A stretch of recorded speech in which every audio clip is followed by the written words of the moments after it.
আসসালামু আলাইকুম রহমতুল্লাহ বরকাত নাহমাদুহু ওয়া নুসাল্লি আলা রাসূলিহিল কারীম আম্মা বাদ। আজকে কিছু কথা বলবো, অনেকের ভালো নাও লাগতে পারে, কিন্তু কিছু করার নেই। আল হাক্কু মুররুন, হক কথা তিতা। কিছু সত্য কথা বললে মানুষের খারাপ লাগবে, সঠিক কথা বললে মানুষের খারাপ লাগবে। তাই বলে আমরা আমাদের সেই সত্য কথা বলা ছেড়ে দিতে পারি না। নবীজি সাল্লাল্লাহু আলাইহি সাল্লামের হাদিসের মধ্যে রয়েছে যে দুনিয়া সবুজ শ্যামল মিষ্টিময়। আল্লাহ তাআলা এই দুনিয়াকে খুব সুন্দর করে সৃষ্টি করেছে।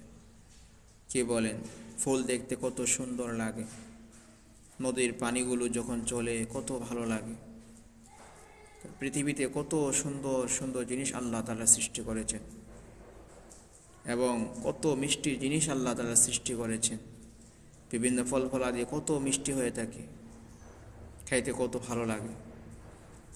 তো এই দুনিয়াকে আল্লাহ তাআলা এই সুন্দর করে সৃষ্টি করেছেন। বিভিন্ন ফল ফলাদির মাঝে আল্লাহ তাআলা বিভিন্ন মিষ্টতা দিয়েছেন।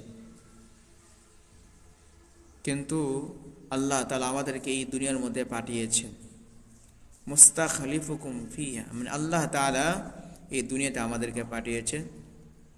তিনি পরীক্ষা করতে চান আমাদের মধ্যে থেকে কে ভালো কাজ করে, সেই জিনিসটা আল্লাহ তাআলা পরীক্ষা করতে চান।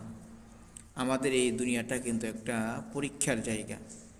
আমি আপনি কতটুকু ভালো কাজ করলাম সেটা আল্লাহ তাআলা দেখার জন্য আমাদেরকে এই পৃথিবীর মধ্যে সৃষ্টি করেছেন। অন্য কোনো উদ্দেশ্য না। মানুষের উদ্দেশ্য এই দুনিয়াতে আরাম আয়েশ করা না।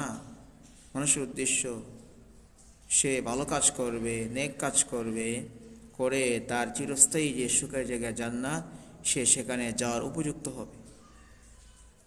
শেষে নবীজি বলেন, ফাত্তাকুদ দুনিয়া, দুনিয়া থেকে তোমরা বেঁচে থাকো। দুনিয়ার মায়া মোহাব্বত থেকে তোমরা নিজেদেরকে বাঁচাও। দুনিয়ার মোহাব্বত সমস্ত অপরাধের মূল, সমস্ত গুনাহের মূল। এই জন্য দুনিয়ার মোহাব্বত থেকে নিজেদেরকে দূরে রাখতে হবে। ওয়াত্তাকুন নিসা, নারীদের থেকে তোমরা দূরে থাকো। আপনি যত বেশি নারীদের থেকে দূরে থাকবেন তত বেশি আপনি ভালো থাকবেন। তার মানে আপনি ফিতনা থেকে বাঁচতে পারবেন।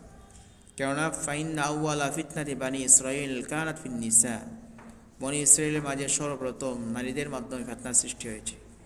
এই পৃথিবীর মধ্যে সর্বপ্রথম হত্যার ঘটনা সংঘটিত হয়েছে নারী জনিত। এই জন্য আমাদের তো মহিলাদের ছাড়া আমাদের চলে না। আমাদের মা নারী, আমাদের স্ত্রী নারী, আমাদের বোন নারী, তাদের সাথে আমরা ভালো ব্যবহার করব।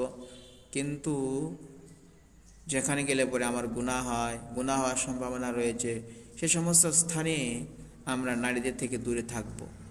কারণ নবীজির বাণী, ওয়াত্তাকুন নিসা, তোমরা নারীদের ছলনা থেকে দূরে থাকো। জানেন, কোরআনের মধ্যে বলা হয়েছে ইন্না কাইদাকুন্না আযীম, নারীদের চক্রান্ত হলো আযীম, অনেক বিরাট মারাত্মক চক্রান্ত। শয়তানের চক্রান্তকে এত কঠিন বলা হয়নি যতটুকু নারীদের চক্রান্তকে কঠিন বলা হয়েছে। শয়তানের চক্রান্তকে বলা হয়েছে দাঈফ, অর্থাৎ দুর্বল চক্রান্ত, কিন্তু নারীদের চক্রান্ত বলা হয়েছে আযীম, অনেক বড়। এই জন্য যথাসম্ভব যেখানে গেলে পড়ে, যেই নারীর কাছে গেলে পড়ে আমার গুনার সম্ভাবনা রয়েছে, তাদের কাছে আমি যাব না, তাদের সাথে আমি কথা বলবো না, তাদেরকে আমি দেখব না। চোখের হেফাজত করা উচিত। আল্লাহ তাআলা আমাদের এই যা কয়েকটা কথা বললাম এগুলি থেকে বেঁচে থাকার তৌফিক দান করুন।